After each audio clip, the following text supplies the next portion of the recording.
new world champions. Papaya on top. The end of an era. What started out as a leap of faith turned into a journey into the history books. And emotional farewells. Thank you, Ferrari. It's been a pleasure driving for you guys. Forza Ferrari, sir. In Abu Dhabi, the 2024 Formula One season ended in style. This is the moment that McLaren dreamed of. Lando Norris wins the Abu Dhabi Grand Prix. McLaren are world champions of 2024. They win the Constructors title for the first time since 1998. Congrats, everyone. Incredible. Well done, everyone. So proud of you all. You all deserve this. Thank you so much. It's been a special year. Next year is going to be my year too.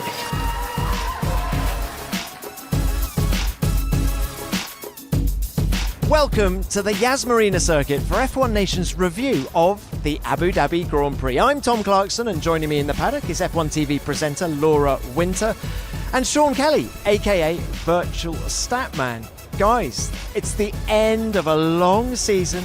We're down at McLaren. I've stuck to my seat because of the champagne that's been spilt on it. The celebrations are going. I mean, Laura, what a day. What a day for McLaren. But do you know what? At one point in this race, lap one, turn one, it looked like it might actually not happen. And Ferrari, to have the race they did, they put everything out there. P2 and P3. P3 for Charles Leclerc from a P19. They threw absolutely everything at McLaren here, but ultimately the gap just too big. And McLaren have sealed the first Constructors World Championship for the team in a quarter of a century or so. Phenomenal stuff. And the year they have had, the 24 months they have had, actually, if you look back to Bahrain 2023, absolutely dead last. And the upturn in form and plugging away and the commitment and determination from the team in a cost cap era as well is something special.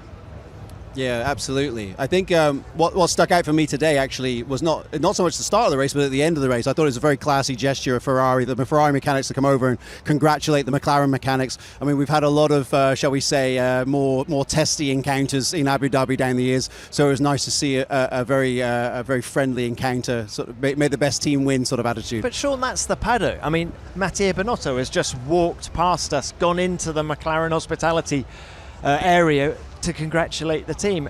You know, on track it is incredibly fierce, but here in the paddock, particularly at the end of the season, I might add, let's not forget that Toto Wolff and Christian Horner were being very matey this time last year, but it is one big travelling circus. Now, let's focus on our new world champions, and we'll start by hearing from the man whose victory here sealed McLaren's first Constructors title since 1998, our race winner, Lando Norris. I'm very, very happy, just as I'm sure everyone in the team is. Today was a very special day for all of us. It was ours to lose today, and I'm sure at certain moments people thought that it was not far away from being lost. You know, two Ferraris up there, and Charles doing a great job to get back to the podium. You know, Oscar was super unlucky. He got taken out in turn one. So for a minute, my heart was like, oh God, it's not looking as likely. But, you know, if I just kept my head down and keep focused, I knew I could deliver and do what I got to do. So that's that. But, you know, the bigger picture of us winning a championship for the first time in 26 years, you wouldn't have thought that when you say the name McLaren, you know, it feels wrong. But for me to be part of that, for Oscar to be part of it, is something we're incredibly proud of. And delivering that for the team has put the biggest smiles possible on everyone's face. This is the biggest reward you can give back to everyone who designs the car, builds the car, gets the partners. You know, everyone has played such a big part. So just proud. Proud is my biggest thing. Of course, I'm happy I finished the season this way, but I'm way more happy for the team than I am for myself. Well, Laura, as you said, not as straightforward as it looked. I think Lando must have felt pretty exposed after that lap one moment between Oscar Piastri and Max Verstappen, but he drove beautifully. Yeah, he really did. And look, the lap one incident obviously punted Oscar Piastri towards the back, but then at that point, he had just one Ferrari to contend with until lap 2, where Charles Leclerc had somehow climbed 11 places. The most, ultimately, by the end of the race, he's ever climbed to P8. And then the fight was suddenly on, and you suddenly think, well, hang on, if McLaren somehow don't nail this strategy, and if Ferrari do, we could be in a position where if Carlos wins this race with Charles Leclerc up there in P3, I believe that's a big enough point swing to have put it back towards Ferrari. It was in the balance for a number of laps and through that stint and through those pit stops in the middle of the race. Yeah, I mean, there was a scenario briefly there where I thought if Ferrari were 1-3, Norris is second and Piastri's 10th, McLaren would have to get the fastest lap on the last lap to win the title. So it would have been that close. But thankfully it didn't come to that. It was a relatively long shot for Ferrari. Of course, they're winless here in Yas Marina. They've never been to a racetrack more times than this one without getting a win. In fact, Mario Verg in the academy this morning was the first person to win a single-seater race in a Ferrari livery car ever at this track. So, it was a long shot for Ferrari. No team that's trailed going into the last round of the season has ever come through to win the Constructors' Championship. So the odds were always against them. But that first lap, when Max Verstappen did a lot of the heavy lifting for them, it was like, oh no, we're not in Las Vegas anymore, but it was like they'd rolled a double six. It's like, whoa, okay, game on. We might have a championship on here. So some nervy moments there. But Lando never really looked flustered, did he? Well, and it's the end of a long season, and you do get mechanical issues at this stage of the year as all of the power units in particular are getting towards the end of their mileage, and that, I think, was the main concern. But how cool was the pit crew? 2-second pit stop for Lando. My with goodness. all the pressure. You know, we talk about the improvements that McLaren have been through over the last 2 years. I thought those 2 seconds epitomised everything that's good about McLaren now compared to 5 years ago. Yeah, McLaren have the joint best fastest pit stop as Red Bull for this season in 1.9. Today, that was a pit stop that absolutely had to be delivered in the fastest way possible. The pressure going into that pit stop, ultimately all the big teams doing the one stop, just the one pit stop then to get right. My God, did they have to get that one right? So much pressure with the other protagonists in this race pitting at the same time as Lando Norris, lap 26 and lap 27. And I held my breath, but luckily not for too long. Just the 2 seconds. Yeah, and at least they had the relative reassurance that safety cars are quite rare here. The last time we had a safety car was in, 2021? That was the last time we'd had a safety car interruption. It's very rare at this race, one of the cleanest racetracks for safety car interruption. So at least they weren't going to get hammered on that. It was just a case of executing when the time was right, and they came through. Quite an interesting thing is happening around us, guys, in that there's a lot of orange. Everyone's got their Constructors Champions hats and T-shirts on, but everyone at McLaren has got suitcases with them, and they're all heading out to Bahrain, because let's not forget that this team is now owned by Bahrain, and they're having a big party at the King's Palace, I believe, in Bahrain. They're all heading on a plane. Zach Brown has booked out the flight. And the vibe is going to be amazing. Do you know, there's one guy who I feel a tiny bit sorry for, in that he'll be thrilled with the season and the Constructors' Championship, but I think Oscar Piastri will be feeling, oh, if only I'd had a better day. Yeah, look, we spoke to Oscar Piastri in our post-race show, and I was saying just before, how is he going to be feeling? A phenomenal season for Oscar, and a breakthrough one, a landmark one, and actually one in which he's achieved things, I think, almost ahead of time in his trajectory as, I think, a future world champion in this sport. And he said, look, phenomenal season, a night to forget. But I don't think that is going to play on his mind too much. He's celebrating with this team. He's had a brilliant year, as I said. He has safely navigated a season in which team orders have had to be applied, but equally he has been treated as a fellow and joint number one driver to Lando Norris, which is a huge statement for the team to make. And I think, yeah, it's been a race to forget for him. He had a bit of a recovery drive. Verstappen obviously punted him at turn one. He then went into the back of Colapinto and got that 10-second penalty. So it's definitely not one that he's going to sort of replay when he gets home over the winter. But for him, it felt to me that he'd put it to bed. And look, he got the point in the end and was able to help the team in as smallest way as he could. This episode of F1 Nation is sponsored by Shopify, the all-in-one commerce platform built to help you start, run, and scale your business. Whether you're selling premium pet accessories, digital art prints, or even handmade jewelry, Shopify makes it simple to reach customers wherever they are, online, in-store, or on social media platforms like TikTok, Instagram, and Facebook. Shopify gives you all the tools you need to grow with no coding or design experience required. Manage your business with a sleek POS system, streamline operations with powerful analytics, and grow your brand effortlessly with their all-in-one e-commerce tools.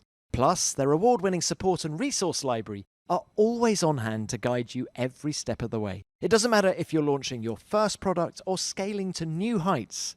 I love how Shopify is there to empower you with the confidence and control to take your business to the next level.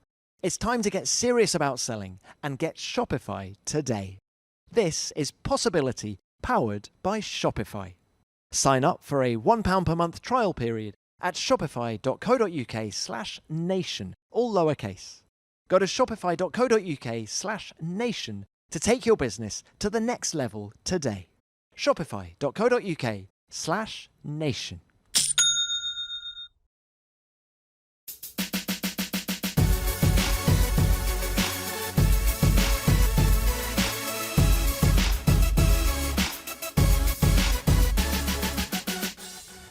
Andrea Stella, team principal, joins us now.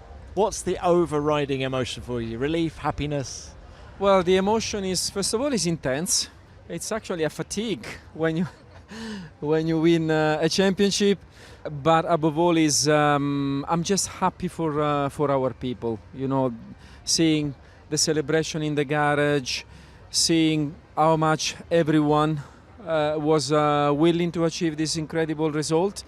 The most important perspective to this achievement is that we are contributing to the legacy of McLaren.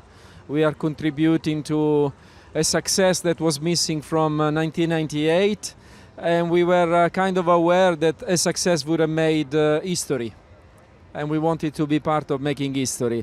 But despite that, everyone stayed calm, very relaxed, focused, which made me very proud, and I think is also the reason why we were able to deliver. Because I just want to make one example. The most important pit stop of the season, it was one of our 3 fastest or something. I think this summarizes the maturity, the quality of the team. At the same time, it summarizes how tense this season was going to the last pit stop.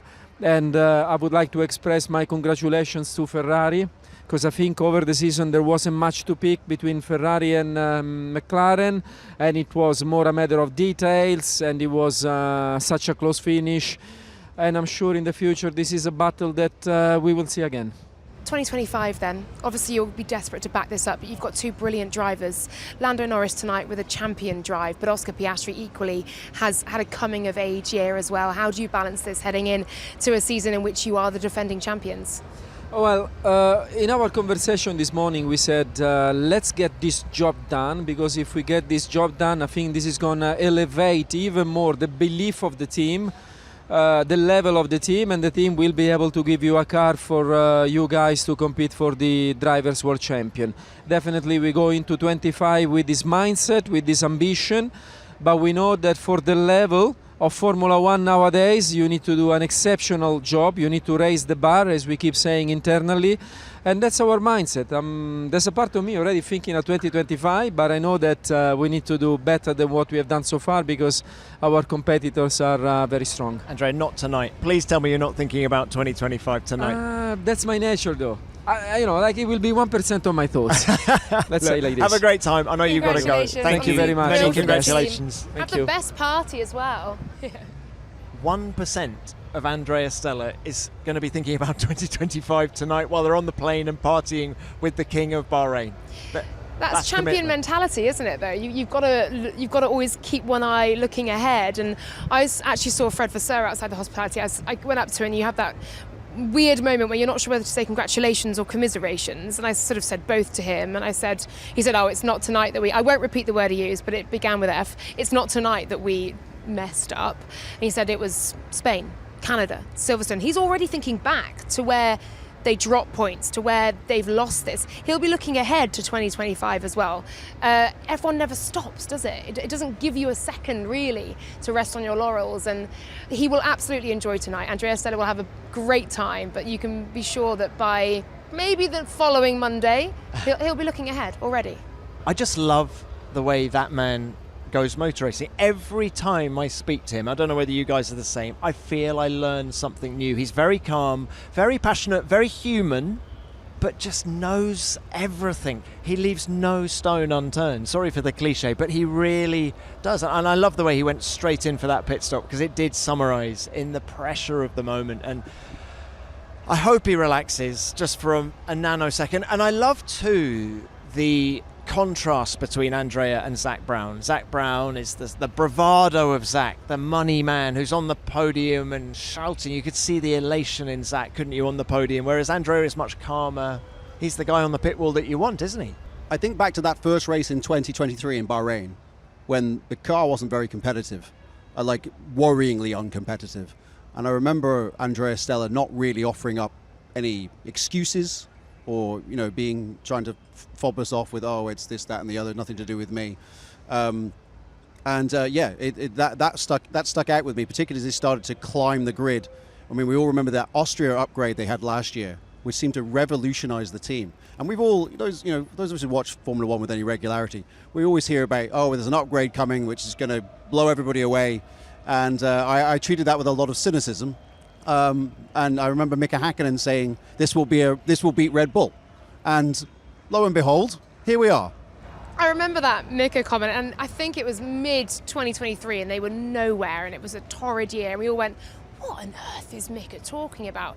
And look where we are now. They are world champions. They've turned things around in the space of basically, a year and a half, a season and a half. As I say, under a cost cap era as well. And just a word on Andrea Stella, looking at this season, because there were points in this season where you feared that McLaren would throw this away because of the way they were handling and managing their drivers' ambitions and their hesitance to put Lando as the outright priority number one driver and Oscar as the number two. There was a chance this season where they could have won both titles. They dropped points for Lando in a sense in not prioritising him sooner. But actually, when I spoke to the team and I spoke to Andrea Stella, he made it really clear that they wanted to win it in the McLaren way. And he said Lando would want us to win the title in this way as well. That Constructors title was always the priority. And Andrea Stella was so clear to me, I think it was in Baku, it would have been post-Monza, post that Turn 1 incident between Oscar and Lando. And he was so crystal clear to me about how he was moving ahead with the drivers, and that Lando would be prioritised in 50-50 situations on track, but they would still treat Oscar with the respect he deserves. So he wasn't going to be cast aside as this number two, but he was going to be nurtured, and he was going to be protected within the team, and felt this was a safe space for him as well. And I think that management of drivers is something that really impressed me with Andrea. And he's got a gentle way about him, hasn't he, when he speaks to you. Like you said, you learn something. I really enjoy his interviews because they're clear, they're concise. There's a gentle firmness to them. I think McLaren's processes have improved over the last 24 months beyond all measure. Just look at everything they're putting on the car seems to be working. If there's one area I feel they've been exposed this year, they're not as battle-hardened as the people they're now racing at the front of Formula One. Look at Red Bull. They've had so much thrown at them this year, yet actually they are still a brilliant racing team here at the track. I've been blown away by how Red Bull have managed to, the guys and girls in the garage and what they're delivering at the racetrack. They're so battle-hardened, and I feel McLaren have still got a bit to learn there. And I feel the Papaya rules, they came up with all of these scenarios in the media, most of which never actually happened, and I feel they created problems for themselves by talking about it in advance. And I think as a racing team at the front, you talk about what has happened when you have to, but don't start putting scenarios out there because you're just going to tie yourself in a mess. And I feel there's little areas like that where they've been exposed, but with every race that goes by, they're learning. And I think this is now the team of the moment and of 2025. And as the grid closes up, they are bang on my bet for the Constructors Championship next year. Oscar Piastri is bulletproof in a race situation when he's not being turfed out the way by Max Verstappen, but isn't he? He's so consistent and unflustered. Lando Norris, brilliantly fast. We've seen a few peaks and troughs this year, but he's got more and more consistent. Look at the drive he did today. Didn't put a wheel wrong. Look at the drive he did in Singapore. Didn't put a wheel wrong. We're getting more consistency from Lando now. So when he says next year's going to be my year, you're a brave man to bet against him. Yeah, well, certainly when it comes to the Constructors' Championship, we're used to these sort of dynasties developing. I mean, it's been, I think, 15 years, really, since a team has not won back-to-back championships, because we went from Red Bull in the Vettel era to Mercedes, now back to Red Bull, and now here we are with McLaren.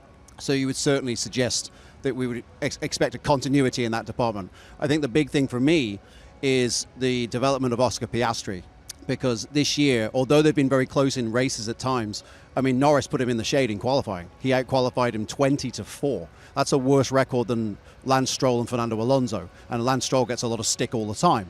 And Oscar could not out-qualify Lando Norris. You know, love him and all, but that's the numbers. So I think that's the first point of call for Oscar over the winter, is to try and get close to him over one lap, or try and beat him over one lap, because that sets the table for what comes next. There's certainly, I don't think there's a lot of questions over Oscar's speed. You know, we knew when he came into Formula One, having won, F3 and F2. Very few drivers have done that. Obviously, Gabriel Bortoleto added his name to that list this weekend.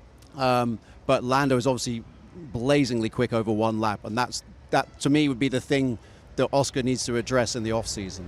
Yeah, and Oscar said to us in the post-show, you know, there are things that are a work in progress still, and he is still so young in this sport relatively to his teammate and to others on the grid, and equally now he's a bit older than some of the ones who are joining as well.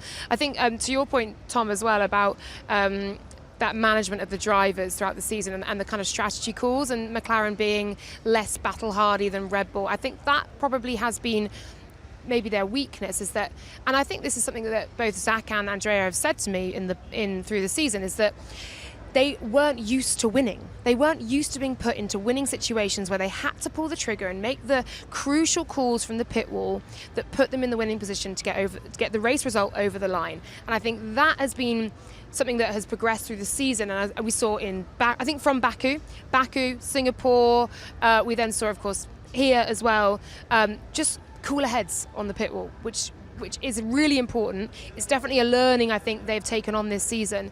But when you aren't used to winning and you aren't used to being put in situations where you have to make a split-second decision, and if you get it wrong on the pit wall, you are in P4 rather than in P1, that's where they're now at. I think you almost think if you started this season, or the second half of this season again, where would Lando Norris versus Max Verstappen be with all that Lando has learned in the last 12 races?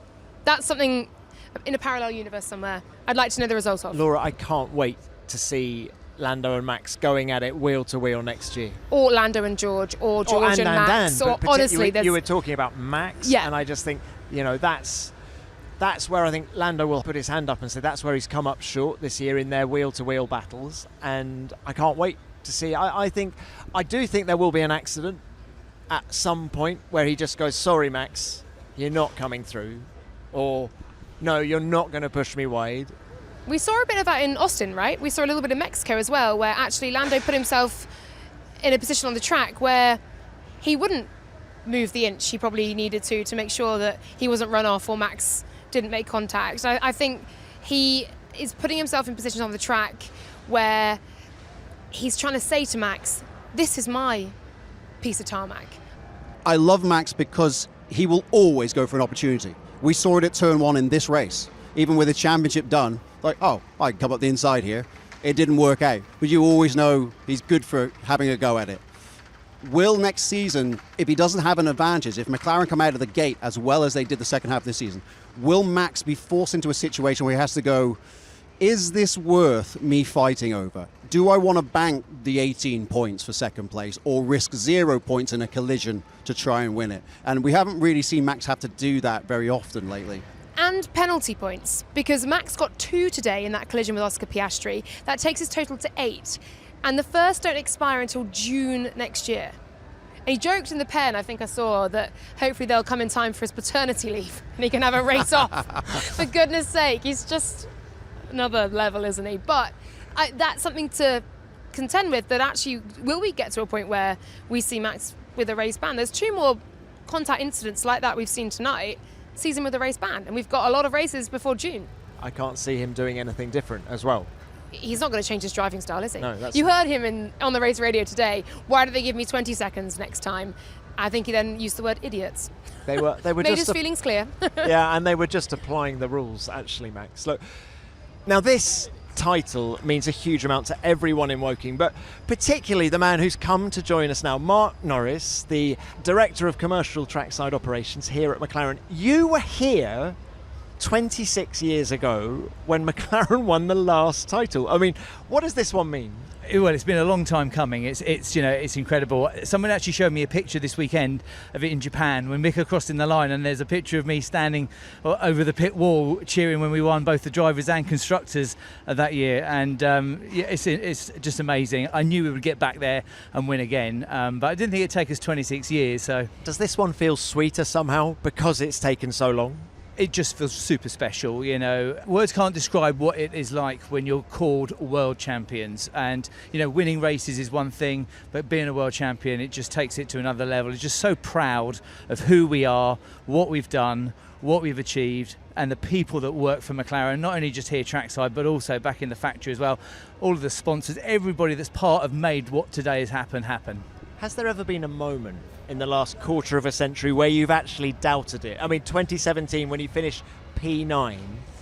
Yeah, look, we've had some dark times. But yeah, I always knew the team would be back. I just knew we'd be back there. So yeah, we've had our ups and downs. It's been a roller coaster, but we're here. We're back at the top again. And you're heading to Bahrain. And we're heading to Bahrain. So I've now got to go because there's a plane waiting on the runway for us. Mark, have a great time. Thank you very so much. much for dropping by. No, brilliant. Thank you very much indeed. Cheers, guys. Have a great time.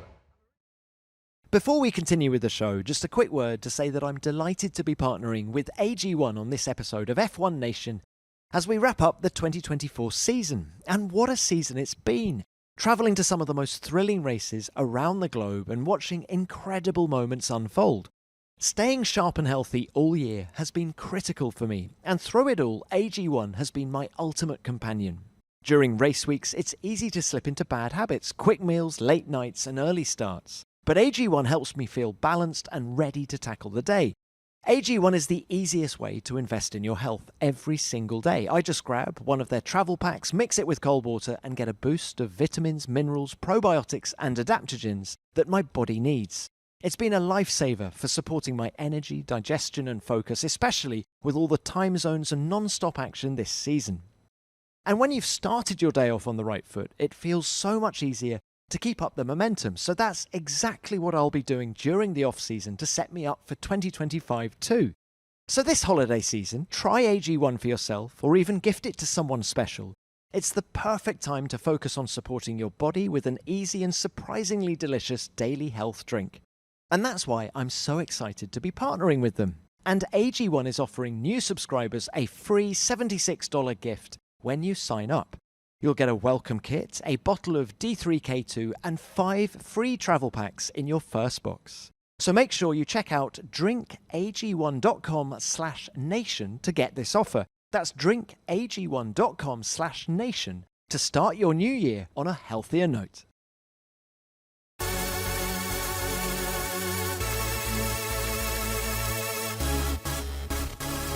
What about Ferrari then? They finished the season in style with a double podium as Carlos Sainz secured P2 in his final race for the team, and Charles Leclerc fought back from 19th to 3rd. It wasn't enough to snatch the title away from McLaren, but what a special way for Carlos to end this chapter of his career. Let's hear from them now, starting with Carlos. Hasn't been an easy weekend for me, obviously, knowing it was the last one, but a bit emotional, I'm not gonna lie. I would say it was more emotional the last time that I jumped in the car, in the grid.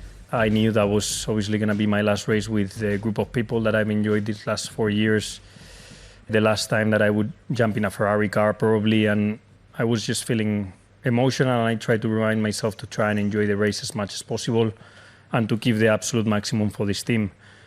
I'm not gonna lie, my last laps, as much as I was pushing like hell for this team, and I was already starting to feel things in the car and trying to say, remember how this feels, because tomorrow and Tuesday I need to remember why is this car quick in this corner and why does it feel good, because I know probably what I'm going to find tomorrow and Tuesdays needs some margin of improvement in the corners that I was feeling the car. So this just sums up that I'm already looking also ahead. I'm extremely motivated for the challenge that I have ahead of me.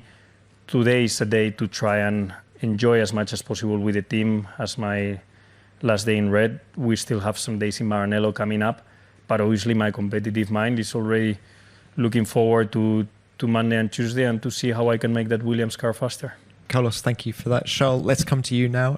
P19 to P3, phenomenal evening's work by you. Just how satisfied are you? Not really. I mean, again, I'm of course really happy about the race, but the disappointment is a lot bigger. You don't win or lose a championship in the last race, but obviously it's over the course of the season and after every single race, and McLaren has just done a better job than us, and congratulations to them.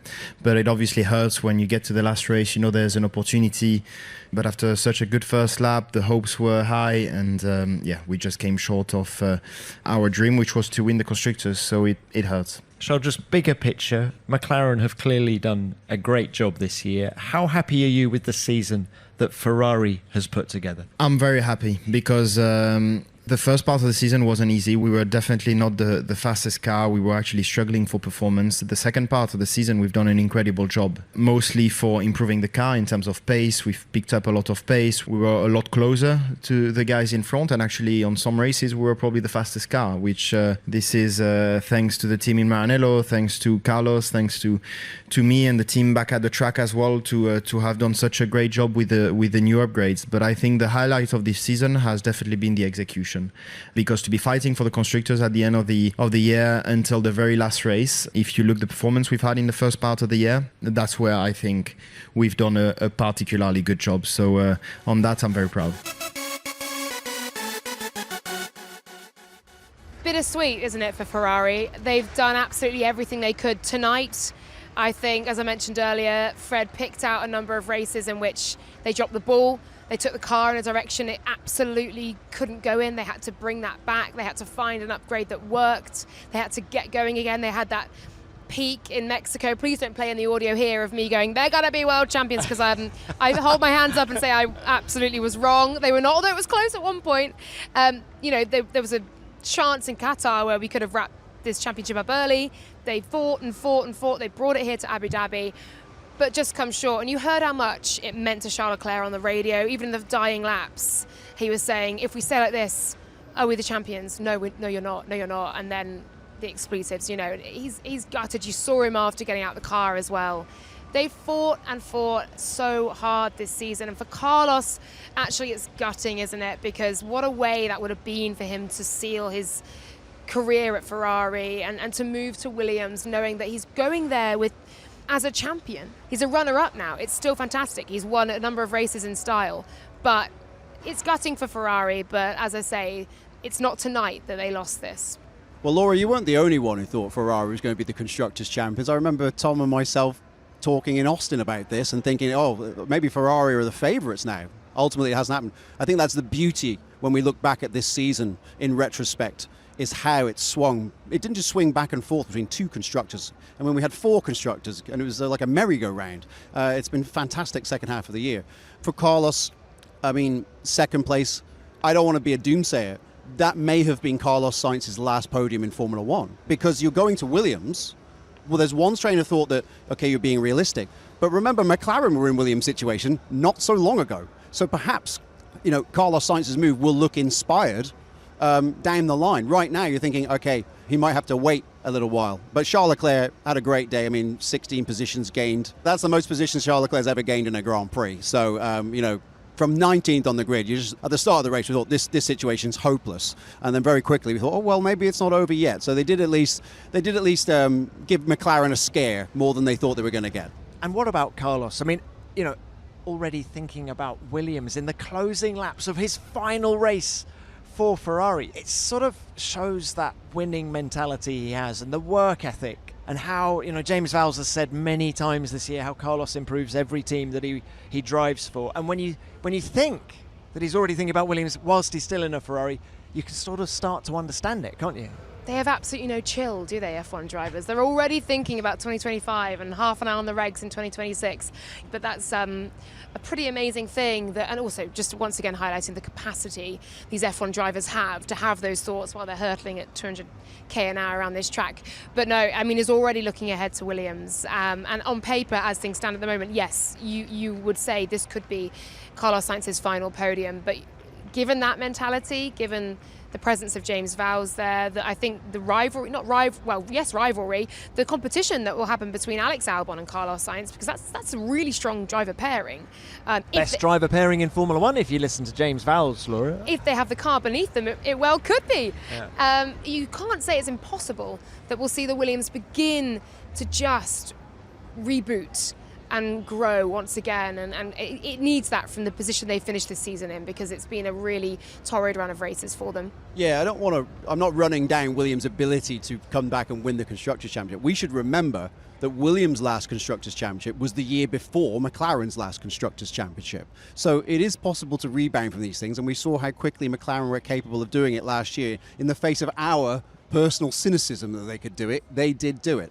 And Tom, as you mentioned, the Carlos Sainz situation, I mean, that's why they wanted him in the team. That's why, while the hype train was going about Franco Colapinto, who I did think did a pretty good job standing in, Franco Colapinto's not going to provide that sort of feedback of years and years and years at Ferrari, winning races and so on, coping with the pressure.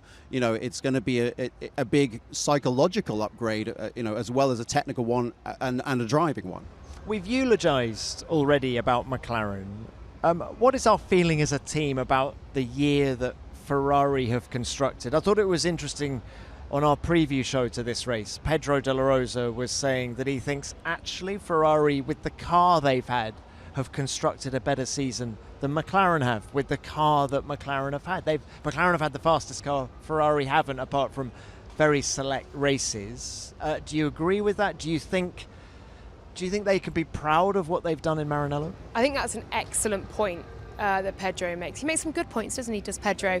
I think that's right. And look, Max Verstappen was saying if I'd had a McLaren, I'd have sealed up the Drivers' World title a lot earlier. They have had a rocket ship beneath them at a number of races, and they have fumbled a number of results through this season. This is McLaren. You question if Carlos and Charles had the car McLaren had given their drivers and the pit wall that Ferrari have now developed, because don't forget, as we said, Ferrari were once the butt of these strategy jokes. We now look at McLaren's pit wall and the way they've implemented certain things this season, and they have made vast improvements in recent races.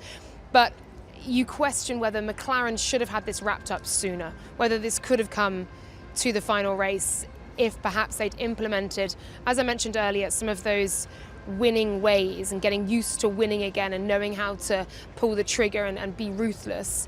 Ferrari, I think, should be incredibly proud of what they've achieved this season.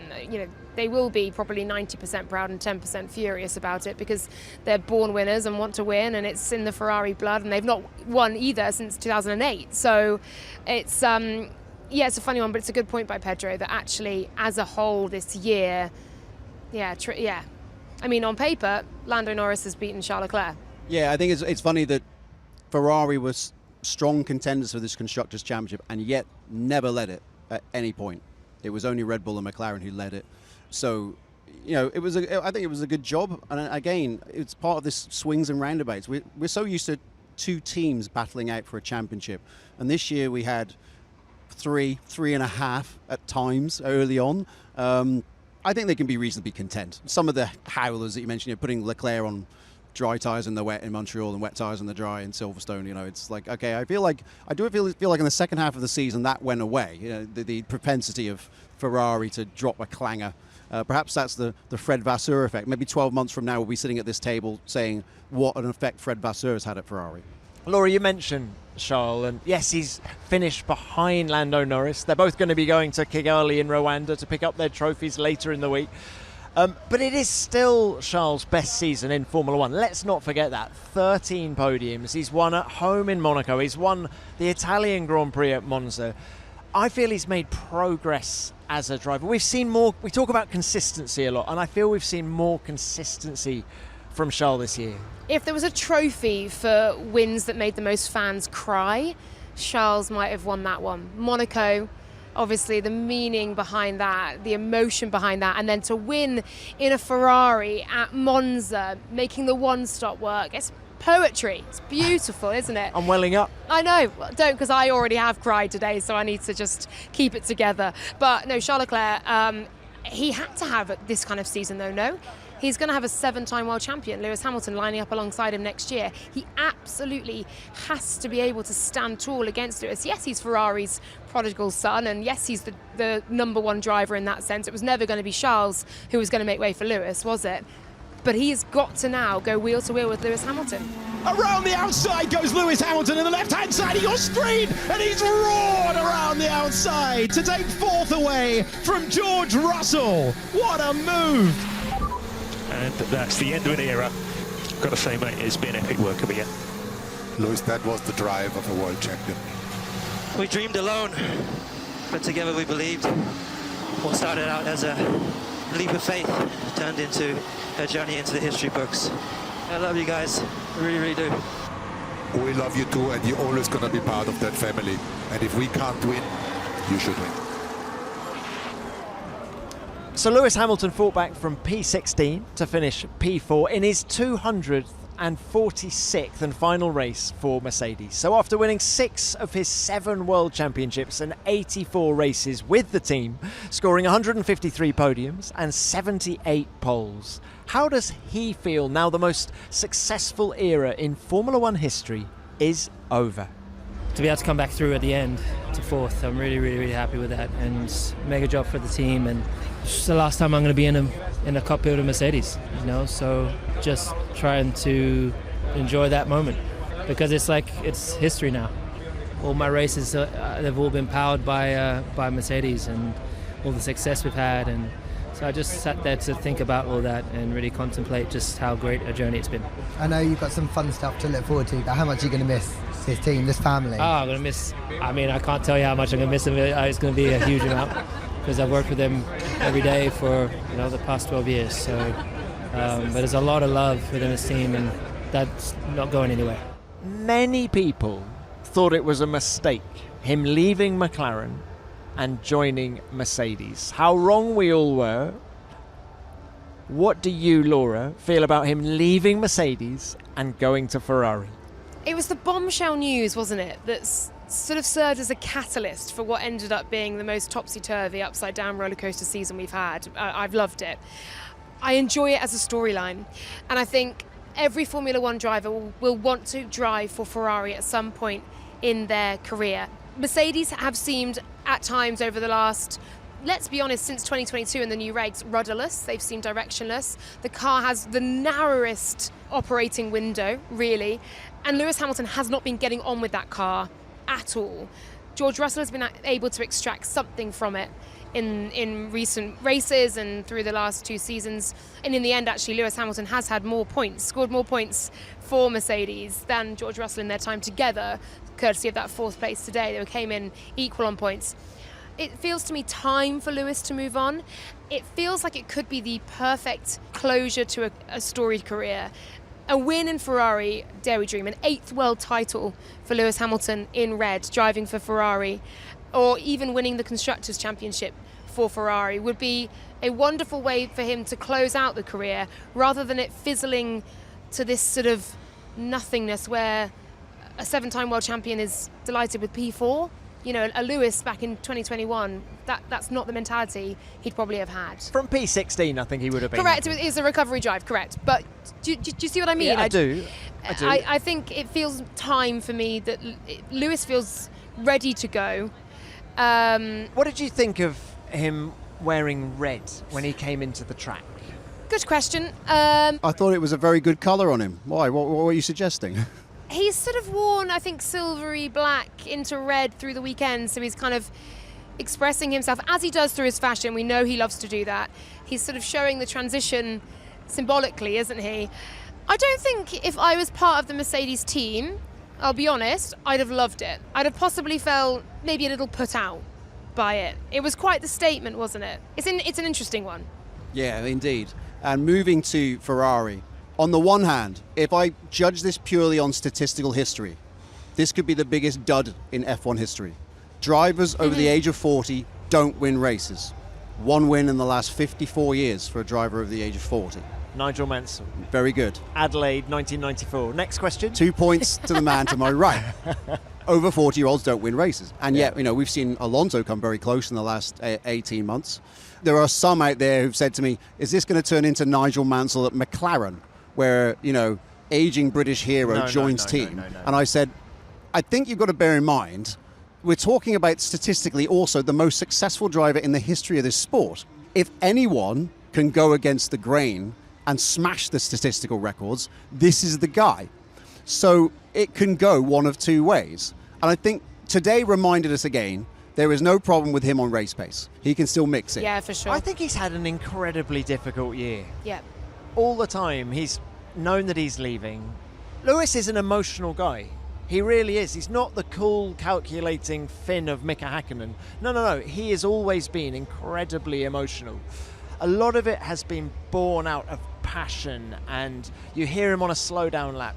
I love you, boys. I love you, Bono, after the win at Silverstone earlier this year. And I think actually he will gel beautifully with Ferrari. I think the passion will motivate him. I think the Tifosi will love him.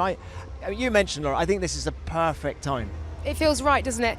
On that Silverstone win as well, don't forget he stood on the grid as the winner there. One of the highlights of the year, by the way. And he said, I woke up every morning for a long time and didn't think I was good enough anymore. And I thought that was quite an extraordinary admission for a 7-time world champ to make when he just won again. And you could almost sense this huge sense of relief that he'd finally got another win again, and he'd done it at the place where it matters and means the most to him as well. It's a beautiful story, but I found that sentence really illuminating and actually gave us a bit of an insight into his psychology this year. And smart enough to doubt himself. I think a lot of drivers will go, it's the car. It's not me, it's the car. But I think he's searching for answers within himself, which I think is very encouraging as we look forward. Yeah, and I also want to say that, this, as Laura says, it's the end of a 3-year cycle for Lewis Hamilton is mediocrity. And, it's mediocrity for Mercedes as well, relative to what came before. I actually was more impressed by Lewis Hamilton in 2022, when suddenly there was that drop in performance. And he never gave up. He really, really dug in. Now, think of the situation. You're 103 wins into it, 7 world championships, etc., etc. Do you really want to sit here for 12 months and try and sort a car out? And yet he's stuck with the program. And I found that so admirable that someone with that much success would not just throw the toys out the pram and say, oh, you fix it. That to me says, okay, the fire's still burning.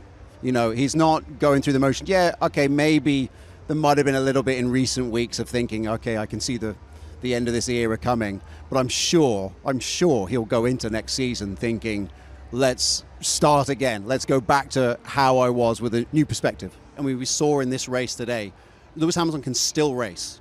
There's no question about that. Can he qualify? We saw, obviously what happened here this weekend maybe wasn't entirely his fault, but we saw in Las Vegas when he got to Q3, he made a mess of Q3 and ended up 10th on the grid, and Russell was on pole. Perhaps he could have won that race with a bit better qualifying. So going up against Leclerc, maybe the fastest guy over one lap in Formula One right now, dare I say it. We might be getting judgmental based upon qualifying positions and forgetting that, that's not how we hand the points out. But I'm sure Lewis will be going in, much as we said earlier with Oscar Piastri and Lando Norris, thinking that there has to be a way to unlock more pace in Q3, because otherwise I'm going to have a major problem with this guy on the other side of the garage. This episode is sponsored by Vanta. Whether you're starting or scaling your company, demonstrating top-notch security practices and establishing trust is more important than ever.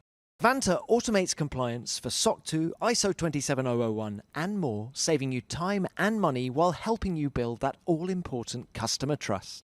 Plus, you can streamline security reviews by automating questionnaires and demonstrating your security posture with a customer-facing trust center, all powered by Vanta AI. Over 8,000 global companies like Atlassian, Flow Health and Cora use Vanta to manage risk and prove security in real time. Want to find out more? Watch Vanta's product demo at vanta.com/nation. That's VANTA.com/nation to see the product demo.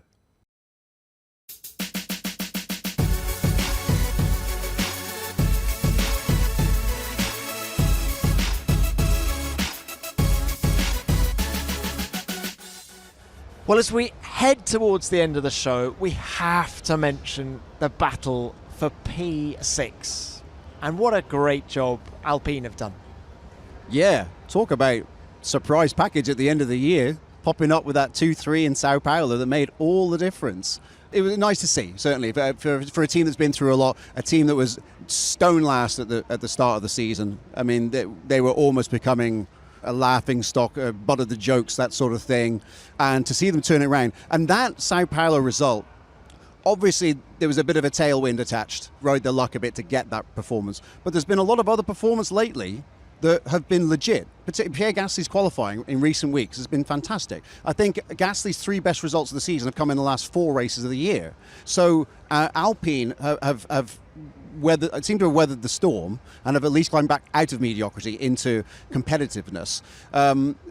Obviously, remains to be seen how Jack Doohan beds in with the team. Obviously, basically having a practice Grand Prix this weekend won't have hurt.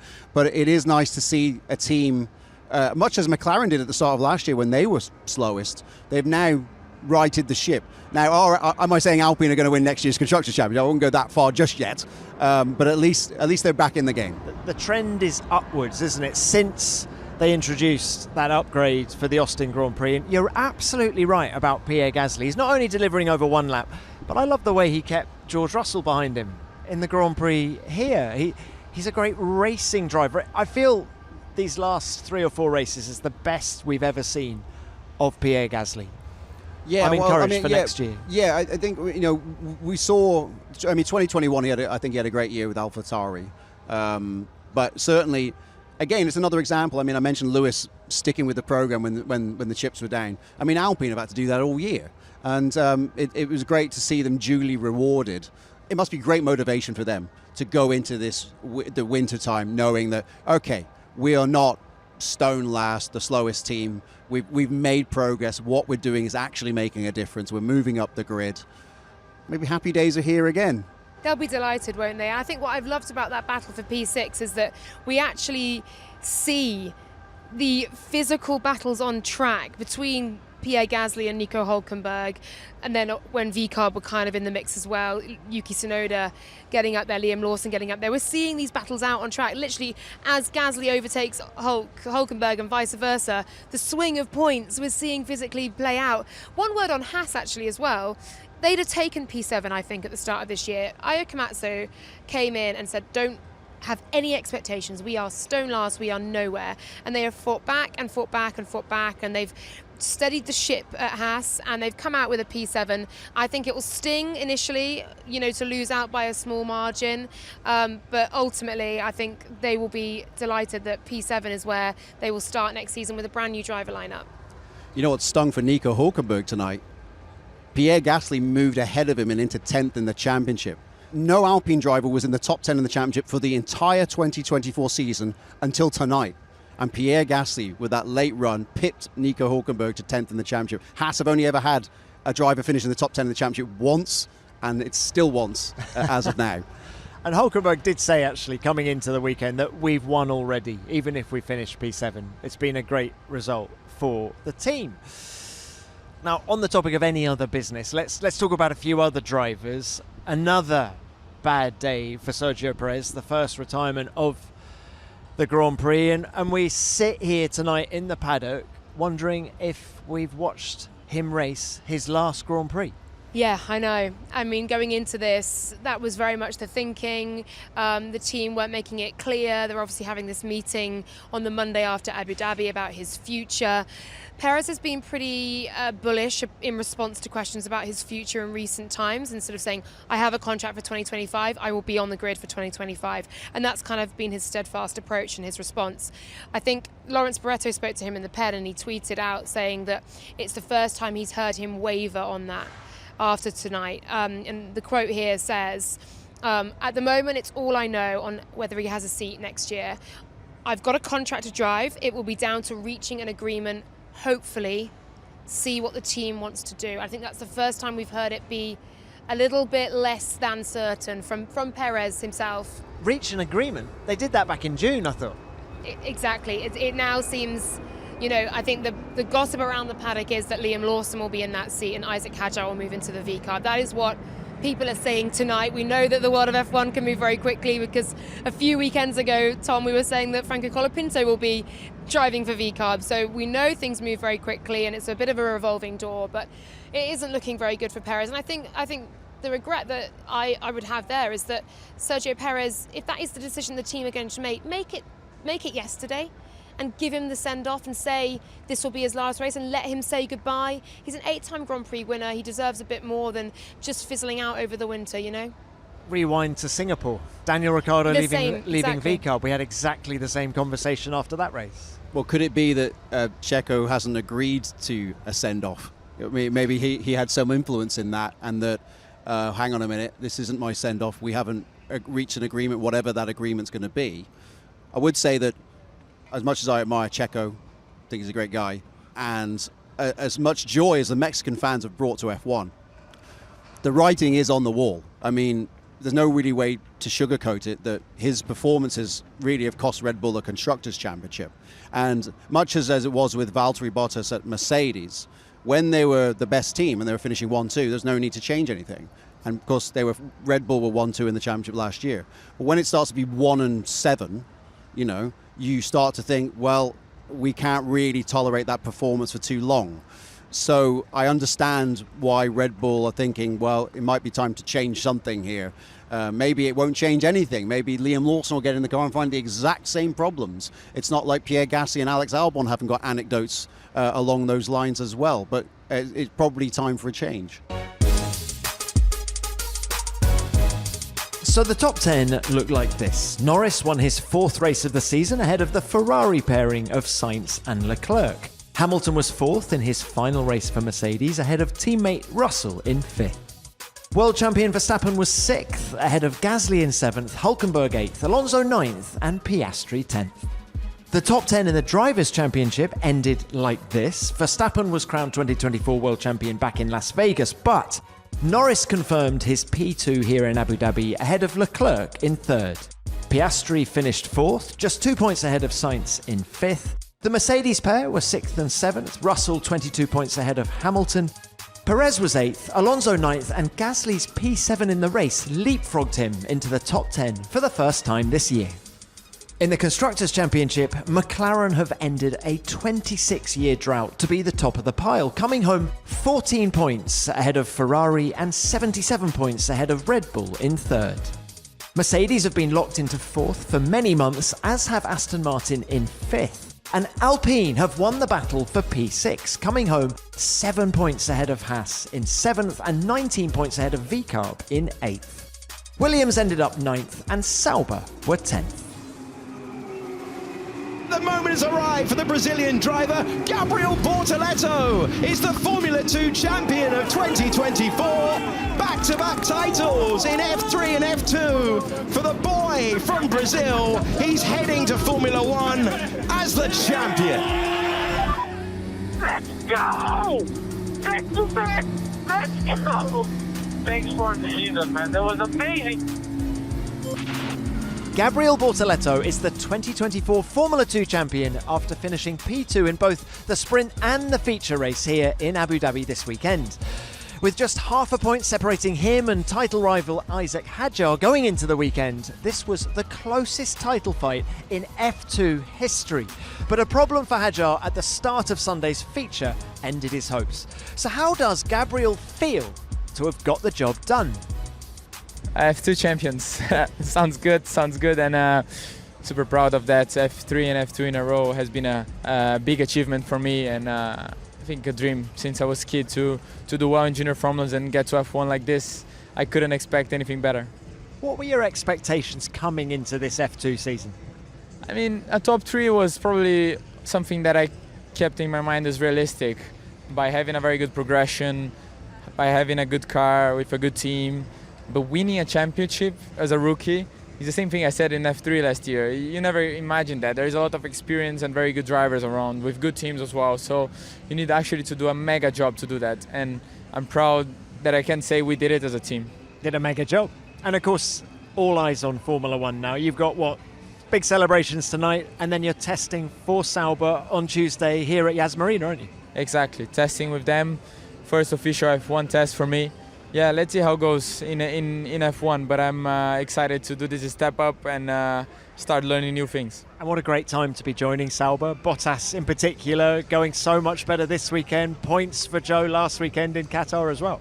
You see, they got better when I signed, even if I didn't do anything yet. Well, what can I say? It's good. It's good to see them performing very well. It makes me very happy and confident for next year. But we still have a very long way ahead. A lot of new things coming up. Audi joining us. It's going to be a very interesting project that I'm super, super proud of being part of as a first Audi driver ever. And I have one of the best projects ahead of me. Now I need to deliver and to enjoy and work a lot to make it a proud project for everyone. Thank you very much and congratulations again on F2. Thank you very much. Well, guys, it's been brilliant to have you on the show as ever. Our last F1 Nation of the year. Let's start by talking about our driver of the day. You're both familiar with this. Charles Leclerc got the vote on the telly. Who is our driver of the day here in Abu Dhabi? Can you go first? I would say it's really hard to look past Charles Leclerc. I think in terms of looking at that recovery drive, Lewis Hamilton delivering on a day where it meant the most would be another pick for me as well. Hang on, you got to choose one of them. Oh, sorry. Well, I think Charles. You're going to go for Charles? Yeah. Sure. I'm going to go for Lewis, partly as a sentimental pick in his last race for Mercedes, but also capping it by going around the outside of George Russell on the last lap. I'm going for Lando Norris. I thought so much was at stake for McLaren, and then of course he loses his wingman at turn 1 and does not put a wheel wrong. So there we go. It's nice that we all disagree. Perfect. What a compliment for Lando Norris, though, that we just expected that win, and he drove with such maturity and completed a lights to flag one-stop masterclass that actually it wasn't that special. Yeah, I'm just thinking it's the ultimate compliment, I think. Yeah, six months ago we would have been going, "Wow, this is amazing from Lando Norris," and now it's just like, another day at the office. Of course you should, yeah. That's progress for you, isn't it? Look, before you go, what about a highlight of 2024? I have one, and it's actually not a competitive highlight. It was Lewis Hamilton driving Ayrton Senna's car in Brazil. Now, I don't know how that came across to the millions of people who were watching at home, but I can say it at Interlagos, and I'm almost embarrassed to admit this, I started crying tears because it's a car from my childhood. It's a 3.5 litre Honda V10. It was that guy in that car at that track. And then they played the famous piece of music that used to accompany all of Ayrton Senna's victories on Brazilian television. I believe it's called the Victory theme, the Tema de Vitória. That was playing in Interlagos, and the crowd was going mad.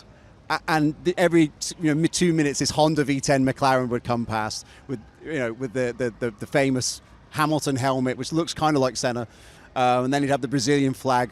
And I started getting a bit dusty, and I had two photographers with me who were shooting it because I was in a very good position. And I said to them, I'm a bit embarrassed. I'm all teary-eyed now. I can't believe I've never had that happen in my life at a Formula One race. And they both looked at me and said, we are the same. We're trying to hide it. I don't know what's going on here. It was that was a moment when I'm on my Formula One deathbed. That would be one of those moments where I think, wow, that was incredible. It was special. How about you, Laura? I wasn't in Interlagos, so I didn't see it in person, and yeah, that's a big regret for the year. For me, I'm really hard torn between Charles Leclerc at Monaco and Lewis Hamilton at Silverstone. I'm getting in my feelings about it because I cried quite readily, to be honest, Sean. I've cried today. I cried at Monaco. I cried in Monza. I cried at Silverstone. But for me, the Monaco race was terrible. I'm going to just say it. The result was one of the most beautiful things I've seen in sport. The race itself was ghastly. So I'm going to say Lewis Hamilton at Silverstone for what it meant, and then for the race as a whole as well. That was one of the highlights. But those two really beautiful stories and meaningful results will always stand out. Can I echo that? Can I have 3 moments of the season? What I said plus what Laura said all together, because they were both brilliant days as well.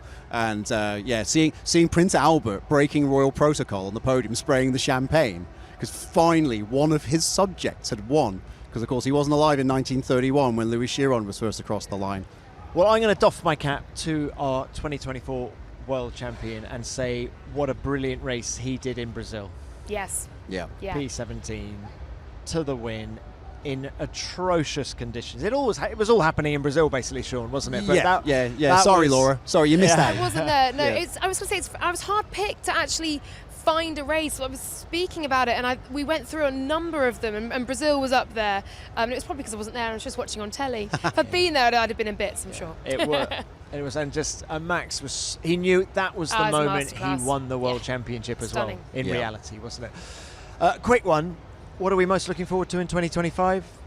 The emergence of some new rivalries, or the emergence of a fully fledged Lando 2.0 championship fight, whether Oscar Piastri can get in there, what can George Russell do? The beef that's emerged between Max and George here carrying on potentially out onto track through 2025, if Mercedes can give him a car that can consistently deliver, I think will be pretty spectacular for us all to watch. So yeah, I'd say that the title fight, the driver's title fight, could well be very hotly contested next season.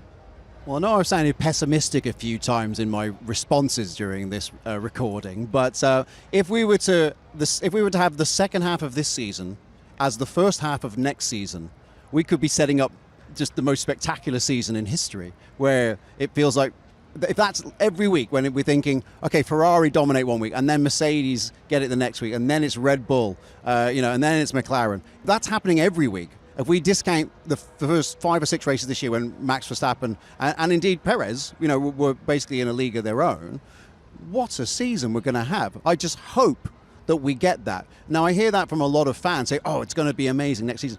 We know that there is no guarantee. One of these teams, or indeed one of the other teams, might come up with something that suddenly puts them ahead of the pack.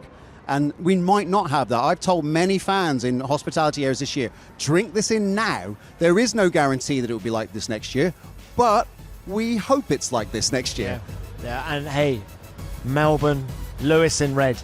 Can't wait. Incredible. Well, thank you both very much for coming on the show, Laura. Thank you so much. I'm so glad I strong-armed you in the Blind Pig, the pub in Austin, to get on the show in Mexico, and now here I am once again. It's been a joy. This season's been an absolute privilege to be a part of, so thank you for adding this broadcast as well. And echoing similar sentiments, I apologise for sliding into your DMs all those months, saying, can I do this show as well? So here we all are. F1 Nation will be back next season. Thank you so much to all of you who've listened throughout 2024. We've loved bringing you reaction from the paddock during an incredible season and really appreciate your company. We look forward to bringing you more in 2025. Wishing you a very Merry Christmas and Happy New Year from all of us. F1 Nation is produced by Formula One and Audio Boom Studios.